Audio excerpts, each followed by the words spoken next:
Notre Dame fans, welcome back to another edition of the Irish Breakdown podcast. It is Thursday, April 1st, and you got one guarantee from us today. There will be no April Fool's jokes in today's podcast. So when we talk about how we saw an RPO at practice today, it is not an April Fool's joke, okay? That's fair. Today, my name is Brian Driscoll. I'm the publisher at irishbreakdown.com, joined today by my guy, Vince D'Addario, who's also our football analyst. And Vince, we're going to talk about the Notre Dame quarterback battle and just at the end, some impressions of spring practice that kind of ties into this a little bit. So I guess the question first begins, Vince, is we've seen a lot of Drew Pyne running with the first team offense. Brian Kelly had a lot of comments about Drew Pyne. We've talked a lot about Drew Pyne in the past. We haven't dismissed him as easily as maybe some other people have. Is there a quarterback battle at Notre Dame going on this spring? First of all, there be is there a quarterback battle going on right now at Notre Dame? So, of course, we have to frame this in the fact that we get 3 minutes of video from every practice, and it is on the button 3 minutes. Okay, so we're going off of what we see in those 3 minutes, and Notre Dame they're not a bunch of dummies over there. They're only going to show what they want to show us, right? So when I'm talking about what we're seeing, I'm talking about from those 3 minute videos, what we're seeing. And what I have seen is I've seen Drew Pyne running with the first team. I've seen, and we were told he's not the only quarterback of the first team, but he's getting a lot of first team reps. And we were told that he is going to get those first team reps, him and Jack Coan. And Brian Kelly never said anything about Tyler Buckner getting first team reps, did he? Never said he wouldn't either. We just haven't seen it yet in the clips that we've seen. So we've seen him get a lot of first team reps. I'm talking about Drew Pyne. And from what I've seen, I have been very impressed with his accuracy. I've been impressed with his arm strength. He's pushed the ball downfield. There was a clip today where he kind of did a little pump fake. He hesitated, and then he threw an interception. Right. And that's a rookie mistake. When you hesitate, good things aren't going to happen. And you need to trust your instinct. You need to trust your gut. And you're going to learn that as you move forward. But I've been very impressed. And if I didn't know any of the extenuating circumstances about who these guys are, where they came from, all of that, if I was just watching the 3 minute video film footage, I've been more impressed with number 10 than I have been with number 17, which is Coan. We'll get more into that. We're going to get more into that, but that's where I sit right now. I've been very impressed with Drew Pyne. So the question, Vince, is, okay, you're saying there is a quarterback battle going on. It appears that there is. Right. I agree with you. Now, the question is, should there be? Obviously, you bring Jack Coan in. Right. The expectation is that Jack Coan is going to start. Sure. And I'll share my opinions on this in a little bit. But before I do, I want to get should there be a quarterback battle this spring? We have not talked about this before the show. We kind of came up with this topic as far as whether or not we agree or disagree. So I'm very curious to see what your thoughts are on this, Vince. Personally, I believe there absolutely should be a quarterback battle. Drew Pyne's been in the program for 2 years. Year and a bit. He's been in the program. This is his third semester on campus. Yeah, there you go. So second and a half. Right. And so first spring got cut a little short. Fair. Jack Coan's been on campus for a month. And I think that, I agree with bringing in Jack Coan from a leadership standpoint, from a depth standpoint, all of those things. I think he absolutely should have been brought into this room. But once you're in the room, I don't think anything should be a given because you and I have talked about Drew Pyne and what he brings to the table from a mental standpoint, from a physical standpoint. We've talked about Drew Pyne. We like Drew Pyne. And I don't think I'm speaking out of line to say that you like Drew Pyne. I like Drew Pyne. I think he could be a really, really good collegiate starter, especially in an RPO type offense where it's quick decisions, quick throws. I think he could be very, very successful in that type of an offense. I really, really do. I would be fine with Jack Coan starting. I really would. But my caveat, and I've said this in previous podcasts, is I want him to earn it. Right. I want him to earn that spot. And so there absolutely should be a competition. And if the two front runners right now are Drew Pyne and Jack Coan, that's great. I think that there will be a winner from that. And if there is a true winner, if one guy beats the other guy out, then you've got natural order in that room. And you don't have infighting. You know what I mean? Like if somebody's just named the starter without earning it, I don't think you get the support. Or if it's kind of we're going to have a battle, right? But everybody knows that one guy's going to start no matter what happens. Problem with that. I have a huge problem with that. That's where you start getting some of the dissension, and I think that's what happened in 2016. Yes, I think that. From a lot of the people I've talked to, what we saw in practices, I thought Malik Zaire outplayed Deshaun Kaiser. And Malik definitely had better leadership qualities than Deshaun Kaiser. But it just seemed that no matter how well Malik played, it was always going to be Deshaun Kaiser. Yeah. That was one of the many things that fractured that team. That's not my opinion. That's what I've been told by a lot of people. Yeah. That were a part of that team. So I agree with you. There needs to be a quarterback battle. There should always be a quarterback battle. I mean, look, we've seen Jalen Hurts leads Alabama to the national title game as a freshman, leads Alabama down for a go-ahead touchdown. If it wasn't for Deshaun Watson being a monster, on that next series, he's a national champion. The next year, he leads Alabama to the national championship game. Struggles, gets benched, I think, second quarter, right? Tua Tagovailoa comes in, beats him out, and Jalen Hurts isn't the starter at Alabama anymore. Sure. So, for me, that's how it is. If there's a better guy, you play him. Kelly Bryant leads Clemson to the college football playoff, and then the next year gets beat out in the fourth game by Trevor Lawrence, right? So, to me, there should always be competition. Now, there needs to come a point in time where once a veteran has established himself, and he needs to really fail to get benched, and kind of like I advocated for in 2019 at one point in time with Notre Dame. But a bad game shouldn't result in the guy that you liked better or that earned the job over the period of time getting benched. So for me, I always think there should be a quarterback battle, especially when you just lost a starter. Having said that, I still think it's inevitable that Jack Coan is going to win the battle. I think that's where I come down to it. And I don't necessarily agree that I've been more impressed with Drew Pyne. I've been impressed with Drew Pyne. You and I are on the same page on Drew Pyne. Where we tend to disagree is on Jack Coan.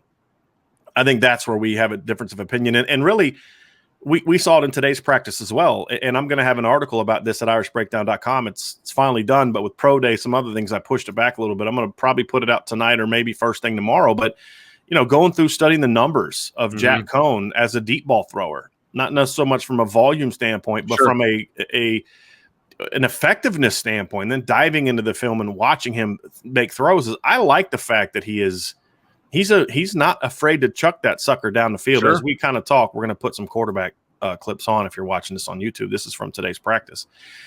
To me, Vince, I think Jack Coan I think the thing I like about Jack Coan and Drew Pyne, for me, that when I look at this battle between these two, is I do see similarities between the two. And I think that's going to help Notre Dame, because you don't have two completely different players like we've seen in past quarterback battles. Deshaun Kaiser and Malik Zaire were different quarterbacks. Brandon Wimbush Wimbush and Book, and then Book and Jurkovec, where you have to adjust what you're going to do. Even if you throw Tyler Buckner in the equation, Tyler Buckner brings a different skill set to the table, but he's a similar quarterback. He can sit back in the pocket, and I think that's going to help Notre Dame, because what they can do is – there was that hesitation, by the way, if anybody's watching. But I love that, because I want to see him take that shot and he's going to learn from it and say, okay, next time if I call, I don't go to it. That's why I said it's a rookie mistake. When they're wearing the red jersey, that's when you make that mistake. By Kane Barong there. Yeah, but it was. The thing for me, Vince, is I like the fact that they're similar. So there's the RPO. Oh, baby. There's the RPO. Got excited when I was watching today's practice, by the way. So this is definitely an RPO. You see guys blocking downfield. That's a great. Oh, look, it's a big play because there's no one there because they're playing the run. I'm just saying. Right. I'm just saying.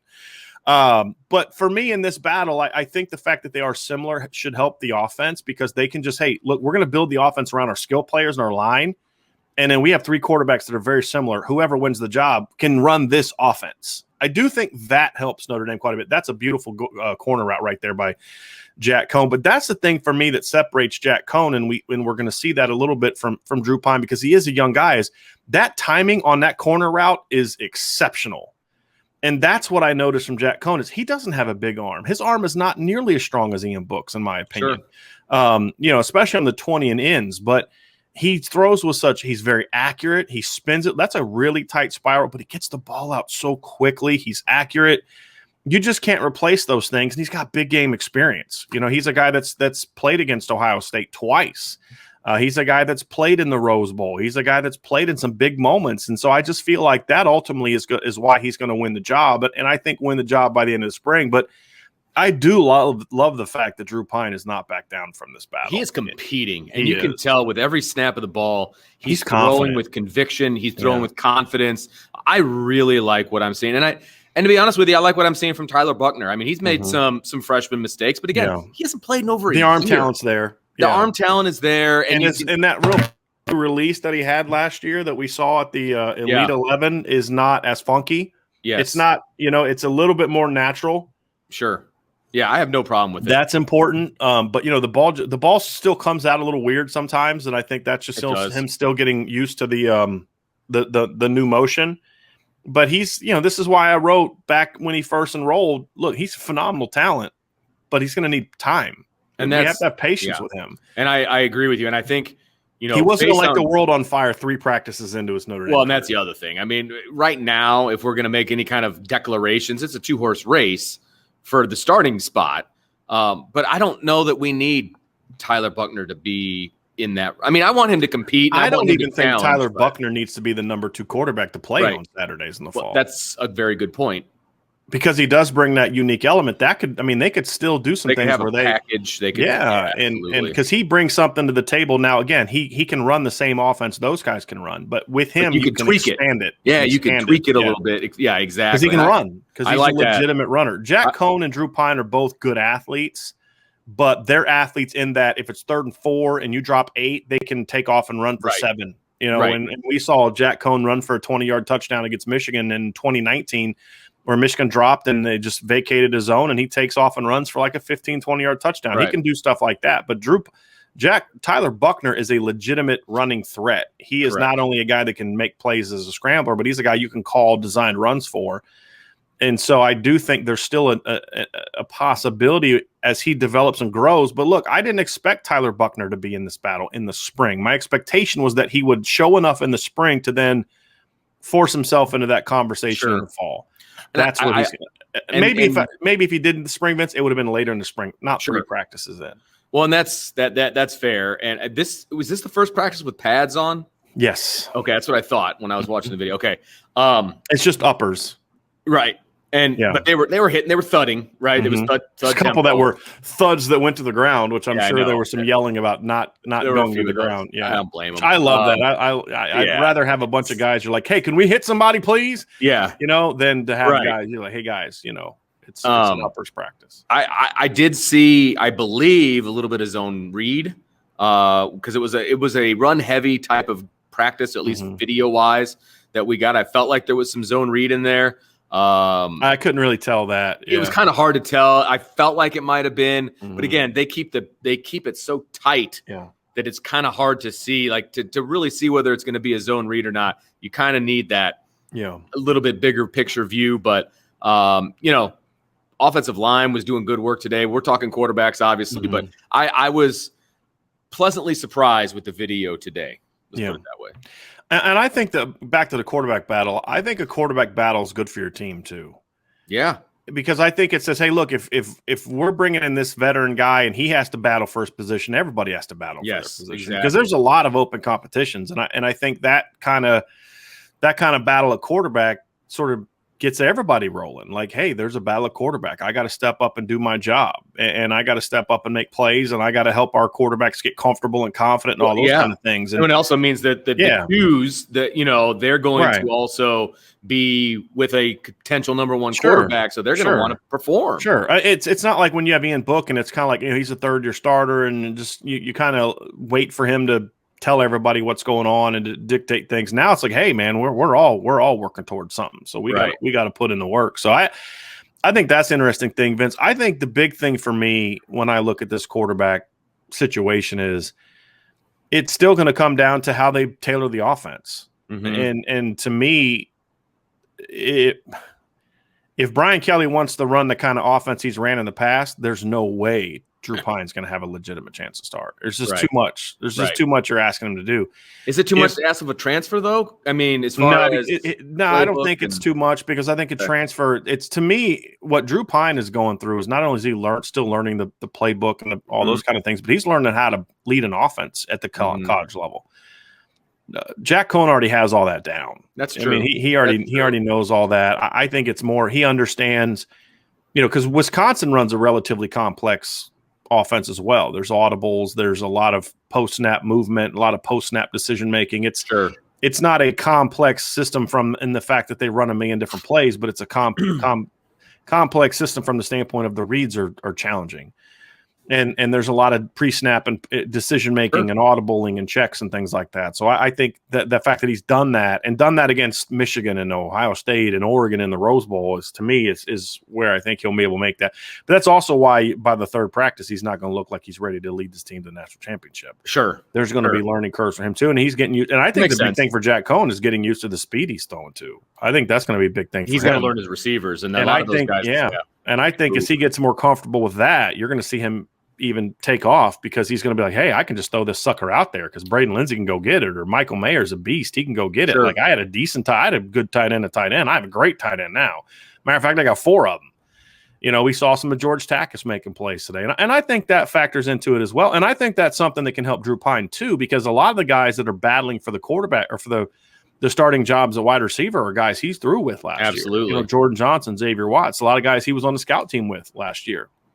So I think that helps Drew Pyne as well, knowing that, hey, a lot of the young guys he came in with, right? Kevin Bauman, Xavier Watts, Jordan Johnson, we already talked about, Chris Tyree, Michael Mayer, he came in with. So he's thrown to Michael Mayer at camps and things. So a lot of the guys he came in with are fighting to be in the starting lineup, or at least in the rotation. And I think that's going to help Drew Pyne too. Is he's going to have a level of familiarity with those guys that should help him be more comfortable as well. Because that can be challenging. Like, you got a bunch of returning starters that have never thrown to these guys before. Yeah. Hey, like if you're with like a Chase Claypool or a Michael Floyd or a Will Fuller, it's like, oh man, I got this stud receiver. I gotta make sure I get him the ball, because this is our All-American. I got to keep him happy. You don't got to worry about that. It's just, look, man, just go through the read. That guy's fighting for a job just like you are. So I think that should help all the quarterbacks. But at the end of the day, I think a quarterback competition is healthy. I think there is a legitimate quarterback competition. I still don't think it's going to change the ultimate outcome. Agreed. And the ultimate outcome is going to be Jack Coan. But to your point, though, I think that if Jack Coan wins the job, like everybody sees that he wins the job, and when I say it's going to be Jack Coan, I'm not taking a shot at Coach Kelly saying, he's going to play the veteran. I believe Jack Coan's going to win the job. He's going to win the job. Yes, 100%. Right. This isn't a criticism conversation. Right. This is a legitimate. I just think Jack Coan's a really good quarterback, and I think he's a college quarterback. He's not a guy that's going to go be a first-round draft pick in a year. He's a good college quarterback. He's more Kyle Trask than he is Justin Fields and Trevor Lawrence. And those he's going to go make a lot of money as a backup quarterback in the NFL, though. So, hats off. And one of the things I have in the article that's coming out is you compare his success to past Wisconsin quarterbacks throwing the deep ball, including a guy like Joel Stabby, who's been in the NFL for a while. I don't know if he still is, but wasn't he the backup quarterback for the Colts for a while? He's done some things that you haven't seen any quarterbacks at Wisconsin do, and with the exception of, you'd have to go way back to the early 2010s with that dude named, what's his name, Super Bowl ring MVP, Russell Wilson, that guy. Average. So when you're saying, hey, the only person that's put up better numbers than me the last decade is Russell Wilson at this school, you're in a good place. Yeah, no doubt. And so again, I ultimately think it's going to be good for him. But I think it's good for Jack Coan to have to win the job, because by winning it and having to beat out Drew Pyne, and this is where I think Drew Pyne really playing well is going to be great for the quarterback position, because number one, it gives you confidence that, hey, if something happens to Jack, because remember, he got hurt last year, missed the whole year with a foot injury. If something happens to him, you've got this kid that's battling, that's ready for the job. And I was talking with somebody yesterday about this very subject, Vince, and he said, look, I expected Drew Pyne to run on the field against Alabama and look like just deer in headlights. And he's like, he only ran a couple plays, and he threw like one pass, right? Did he throw a pass in that situation? But he said he just walked on the field and he just looked confident, like, hey guys, I got this. And I was like, yeah, you know what? Now that I think about it, you're right. He did do that. And so this is a confident young man. And I think that if Jack Coan has to beat him out, that's going to gain a great deal of respect from his teammates. Because I think Drew Pyne is a respected player. We've talked before about how I've talked to sources of especially some of the players that are now gone that say, boy, he made an impression on people last year. And just with how he carries himself, how he conducts himself, his intelligence, I was told he picked up the offense really fast. He's just a smart kid. We're talking about Drew Pyne now. And so if Jack Coan comes in and legitimately beats him out, that's going to automatically say to the players, like, hey, you know what? We got ourselves a quarterback. But if something happens to Jack Coan, there's still going to be a lot of confidence that that next guy in can do it. And then if Tyler Buckner's good enough to force himself into the mix, then you start really feeling good about this quarterback situation. No, that's a really good point. That's because really good point. These two guys are good football players. And I think there's this notion with Drew Pyne, the reason there's a lot of folks that I've talked to off the air type of thing and away from the site, there's this automatic dismissal of Drew Pyne because he's 6 foot. And I keep telling people, in the world of the shotgun, that doesn't matter anymore. And here, I'm gonna make it clear to you, okay? Find a 6'5" person. If you're my height and you're 6 foot, find a 6'5" person and walk right up to him face to chest, okay? And that person's taller than you. You can't see a player. But then back up 7 yards. And he's no longer, you're looking up to him. He's kind of on your eye level, and you can see past him. That's what the shotgun has done for short quarterbacks. Sure. Because the problem with being a short quarterback in a under center is your first 3 steps, those giants are right in front of you. You have to see over them. When you're in the shotgun and you're already 7 yards back, you can see everything. You can see beyond them. It doesn't impact you. Right. That's why all the really good short quarterbacks almost all play in almost exclusively shotgun offenses. Yeah. Notre Dame is not an exclusive shotgun offense. We saw that today in practice. They were doing stuff from under center. Yeah, they were. And I'm okay with that because I think there's a place for an under center package. What I would like the Notre Dame to do is not be so under center directly, play action straight back. I mean, do some bootlegs, do some half rolls, do some different things like that. And I'm fine with that as a mix up. But when you're a 6 foot quarterback, I don't care about how tall your line is because that's what the shotgun is for. Exactly. I was a 6 foot quarterback who had 6'5" offensive linemen, and I'm telling you, it's not an issue. So I just wish people would get over that. This isn't 1987 anymore, where you have to have that 6'3" plus 215 plus pound quarterback. This is a different era, and it's not just the anomalies of Drew Brees anymore. It's 2 of the last 3 quarterbacks to go number 1 overall. 2 of the last 3 quarterbacks to win the Heisman Trophy are 6 foot or shorter. And yes, they have special physical talent, but having a great arm and being athletic doesn't mean physics. The laws of physics don't apply to you. You know, because if you're 5'10" and he's 6'7", I don't care how smart you are or how good your arm is or how athletic you are, you either can or you can't see over him, right?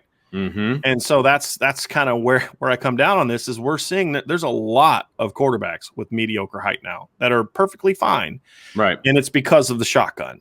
And so I hope that people kind of get his height out of it. It's not an issue. Ian Book's, when he struggled throwing the ball downfield, it had nothing to do with his height. It just didn't. It did. You're right. He didn't have any offensive linemen in front of him yesterday at the pro day.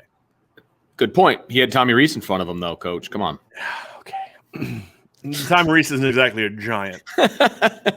Well, look, I never once watching Ian Book play at Notre Dame thought, man, if he could only see over the line. Like I never had that thought because then there was a lot of times where, we would get the behind, the view from behind, my favorite view, the end zone view, right?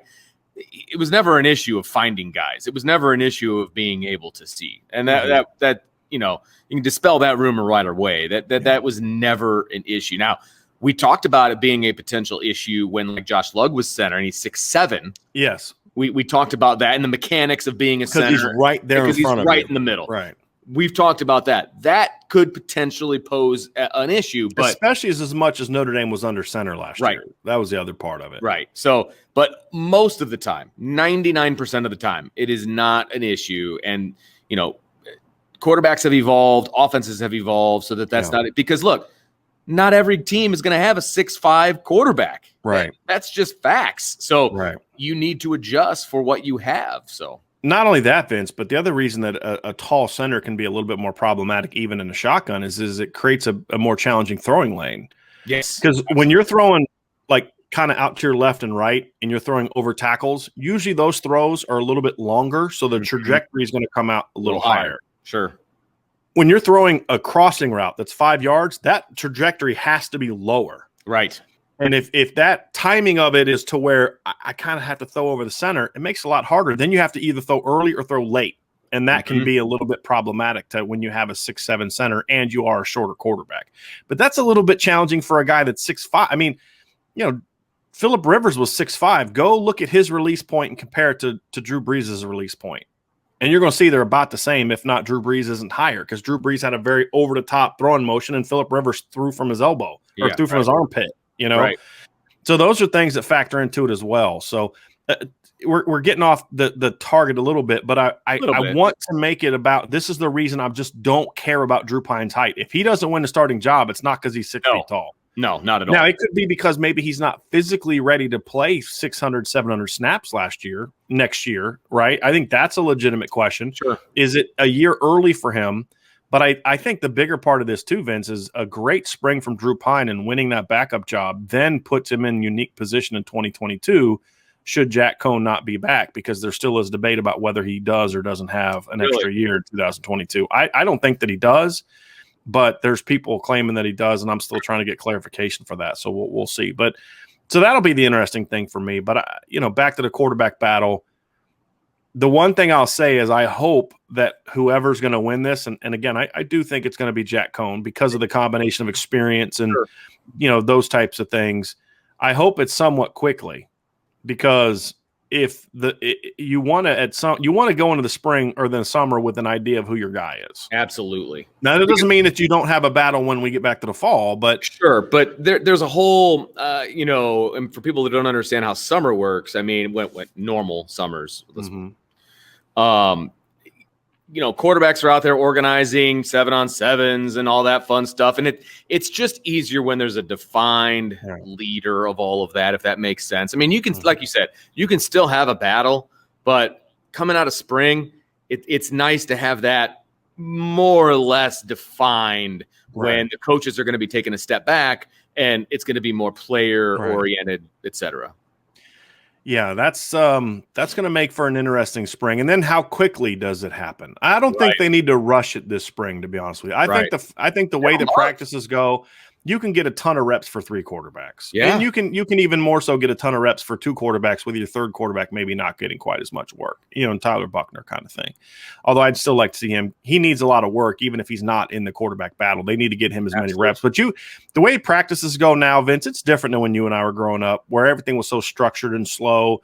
They get 1,000,000 reps, and you can get 1,000,000 reps in an hour-and-a-half practice now, where you can get that kind of work with half-line reads and half-field reads and half-line runs and half-field reads and tempo drills and things like that. You can get 1,000,000 reps. You get guys going at the same time. I mean, so I'm not as concerned about a guy needing to separate early for reps standpoint. I think the only way that really matters is actually if Drew Pyne wins the job. I think it's more important that he wins it quicker than Jack Coan, because Jack Coan has so many reps. Right. And I do think we got to remember Jack Coan's shaking off the rust a little bit. He didn't play in the fall at Wisconsin because he was hurt. So that's the other thing that kind of has me excited about what I am seeing from him, so far. But again, I love what I'm seeing from Drew Pyne. I think that hopefully, even if Jack Coan wins a job, I'm hoping that, people start putting a little bit more respect on Drew Pyne's name as far as being a legitimate quarterback at Notre Dame. Whether he ever wins the job or not, that's going to be determined by whether or not Tyler Buckner steps up or how well Drew plays and all that, but it doesn't mean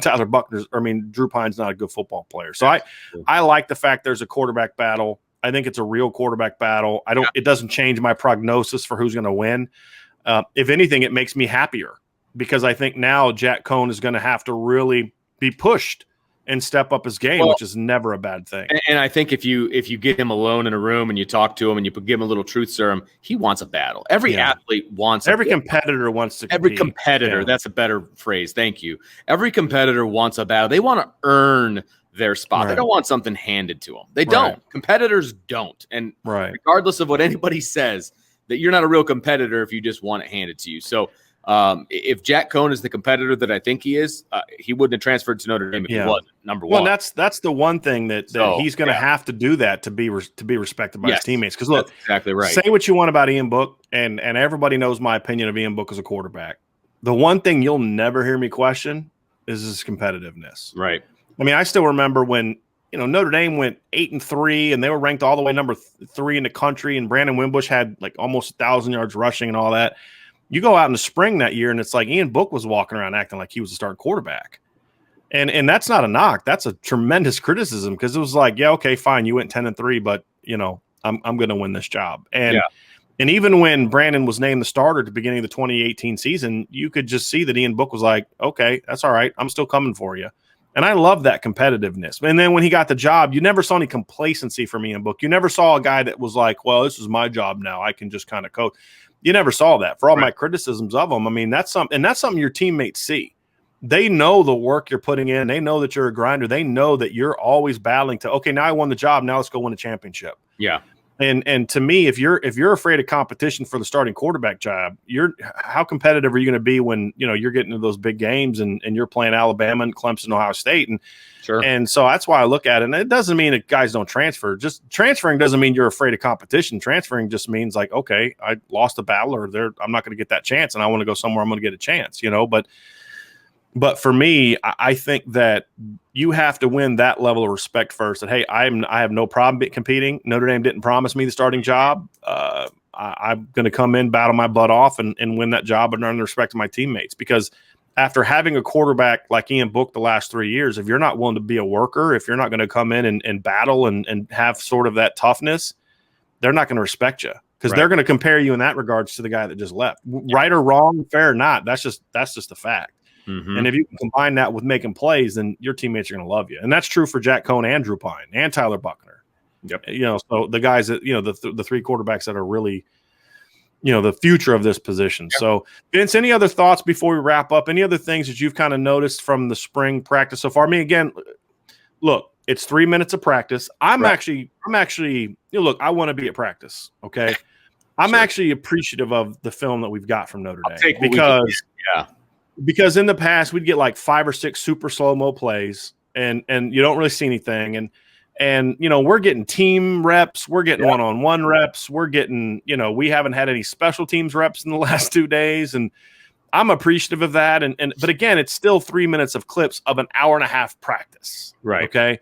So, I don't think anyone should be saying, oh, man, so-and-so is ready to have a monster breakout season. But I do think there's some observations that you can make. For example, like from today's practice, did you notice Nana Osafo-Mensah making plays in the backfield multiple times? I was actually impressed with the entire defense making some plays in the backfield. But that, that's a whole other. Sibo Flemister was running for his life at times. He was getting a handoff, and there's like 3 guys right there. I felt really bad for him. But one thing, one play, it was. I thought it was Justin Adamiola. I actually wrote in my notes it was Justin Adamiola because it looked like the kind of play he always makes. Sure. And then I looked, I was like, oh, that's an 8. Yeah. And I was like, okay. Yeah. And it was Nana. And then there's another play later where Sibo gets the ball and literally Nana hits him as soon as he gets the ball. Great news. Because they really needed him to kind of step up and take a role in the depth chart. That's Saw Myron Tungavaloa setting the edge on the run game. Saw some 3-3-5 today, Vince, with 3 linebackers on the field. Also saw some 3-3-5 with the Viper playing off the ball. So that was interesting. It's Houston Griffith looks really good in the clips that we've seen. There's even a play where the corner route that Jack Coan beat. I mean, that ball came out fast and Houston was still there right when he caught the ball. So that's encouraging to see. Just flying around on defense. That's the one thing you see. Even when they're giving up plays, they're flying around. I like that. We're seeing a lot of movement along the offensive line. I'm still trying to gather some information, but I'm hearing some really good things about a couple young offensive linemen that I'm hoping to share next week that is got some encouragement. So man, they're throwing a mess of deep balls in practice. Man. They really are. Maybe they're only showing us the only 3 deep. I mean, it's like, look, we threw 5 deep balls, put them all on the tape. But maybe that's going on. But man, they're throwing a lot of deep balls. Cam Hart made a really nice play on Avery Davis today. Really well thrown deep ball by Jack Coan that Cam Hart made a great play on. And he's been in good position in practice. So even a couple times they've caught balls on him, he's been in really good position, which I like. Anything else that you've kind of seen from practice? I mean, again, today's first day of pads, but just any other quick observations? You kind of hit like most of them. I've really liked the push of the offensive line. I've liked the speed of the defense. I was going to comment on the fact that they are throwing the ball deep an awful lot and with accuracy. I mean, again, when it's incomplete, and it's not pickable. If you understand that, that's exactly right. It's some good catches on those deep balls, and I mean, let's face it, the RPO got me more excited than it should have. Now, it might have been the only RPO, and they're like, Kelly's like, listen, get that one RPO in the drills. I want Driscoll to shut up and stop bugging me about RPOs. You know what? It was wide open. Imagine that. Did you see how aggressive Jack Kaiser was on the backside of that sucker? Yeah. He just pulled it and threw it behind him. There's nobody there. That's what RPOs do. They make the defense wrong. So right. I love it. And hopefully we see more of that, but you never know. Yeah, hope so. But it was good to see, though. I mean, at least, I was actually kind of a little discouraged because we saw so much under center early in practice. Yeah. But I thought Dylan Gibbons and a couple run game reps we've seen is really physical, really, really battling there. That was good to see. We've seen Andrew Kristofic playing left guard and right guard and center, so they're clearly trying to find a home for him. So Michael Carmody playing a little center today. He was playing right tackle in the first practice. So, yep. So a lot of dominoes get to fall. Yeah, and that's the thing I like. There's a lot of battles. Just seeing who, look, you sometimes you move a guy and you're like, yeah, okay, that's you know after two practices, like that's not going to work. Like that guy cannot get in a left-handed stance. I can attest so to that. when you're so just so people understand, like when you're an offensive lineman, you're playing on the right side. You're playing right-handed. I mean, your footwork is a certain way and all that kind of stuff. And sometimes when you move a guy to the left side, it's almost like trying to make a right-handed batter bat left-handed. It just feels awkward. Everything is like this is just feels wrong.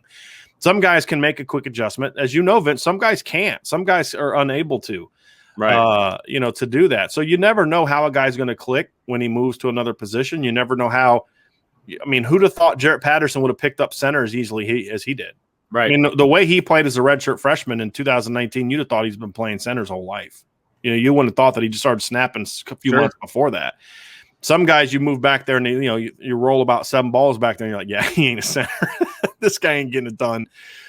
So that's going to be the interesting part about how this spring goes with all those guys is who's most comfortable, who fits in, and I'm really curious to see. We're not going to know this, but I'm really curious to see what's going to happen to linebacker. That's still one that really intrigues me. So I saw a couple of those they were doing half line runs. So essentially, what that is, in practice, you do half line runs is about maximizing reps. So you have a center, a guard, and a tackle. Your center, your left guard, and your left tackle on one side, and they're going to run a play, and you've got like your defensive tackle end and a linebacker. And then about 10 feet away, you've got center, guard, and right tackle. Sometimes you'd have a tight end, and they're running to the right. Right. And it's called half-line drill. So you immediately left side runs a play, then the right side runs a play. Left side runs a play, right side runs a play. So you're getting a lot of that work, and you're just not getting the backside work, but you're working on those front side blocks. We saw some of that today. Saw Shane Simon filling really aggressively during those drills. And obviously you can't tackle, but he's there at the line of scrimmage, beat Zeke Correll. Zeke Correll got good block destruction to beat Zeke Correll on a play. So that was good to see. That was very good to see. I was happy to see that, because we've talked about what Shane Simon was in 2020, but also what we hope Shane Simon can be moving forward. So a lot to see. But, of course, we have all this at irishbreakdown.com, and we'll continue to have more. I think the next practice is Saturday, Vince, correct? I believe I have to look at the schedule. They go every Saturday, I do believe. Yeah, and then there's one weekend where they're not going to be on it. They're going to move it. It's going to be like on a Wednesday. So there's 1 week where they kind of slow down, and there's only two practices during that week to try to extend the springs. Because my dad asked me, why don't they just practice every day? It's because then they get done in 2 weeks, and you miss all those meeting opportunities and those different things in between then. So it's smart to spread it out and you take that. It's usually spread out even more because there's usually spring break in the middle of there. Yeah, especially lately, Vince, they did that weird thing where they'd have like one practice and then go on spring break and then come back, and it's like, why? Yeah. I don't know. I don't get it. Whatever. But you always found out who had more fun on spring break than the others, because you're like, you didn't do any working out, did you? You just did curls the whole time. 12-ounce ones. Yeah. Anyway, so we'll obviously continue to have more spring coverage as we get access to it. We'll continue to try to dive into our sources to find out who's doing what. Starting to get a little bit more, but we'll hit you up with some of that next week. And of course, today we announced at Irish Breakdown that we have officially hired Eric Rutter as a recruiting analyst. So that's exciting. We're going to start getting him here as he starts getting more and more acclimated with the Notre Dame recruiting operation and who's what and who's all those kind of things. We'll start getting him on the podcast, and and on the YouTube channel. So I'm excited. We're growing, you know, and this is a full-time deal. So I'm very excited about that. Very excited to add Eric onto the rotation. You know, Vince, when we gave him a trial period, you know, I heard a lot of good things about him from folks at SI All-American. He came highly recommended from some other people in the Maven network. He's covered recruiting in the past. And so I said, hey, look, you know, let's do a trial period. You know, let's do a trial period of a month and, you know, give me 10, 12 articles or something like that. You know, just let me see what you do. I just wanted to see how he would write and if he could get a hold of kids and all that kind of stuff. And he did like 30 some articles. And then I had like 3 like on deck where I'm like, hey, I'm not going to put them up today because we got pro day and stuff. But, you know, and I didn't give him no direction. He just kind of, hey, by the way, I called so-and-so. Oh, okay. I gave him a list of 10 guys and, you know, he went through that list of 10 guys real quickly and then just started adding dudes to the list, which I was kind of excited about. I wanted to see that. So it just made a lot of sense. And I offered him the job last night and he accepted immediately. And so we're excited to be a part of, he's excited to be a part of the team and get that boy a hat. Yeah. He's going to get, he needs a hat too. He's got that long young guy hair, you know, so we got to give him an IB hat, but you know, that's where we're at. So, welcome Eric to the team. If you don't follow him on Twitter, it's at Eric Rutter, RUTTER at Eric Rutter SI.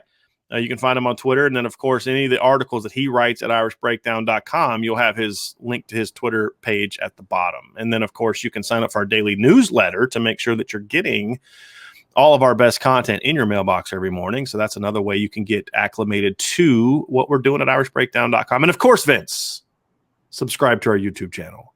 Hit that notification bell so that way you know whenever we put out a new video.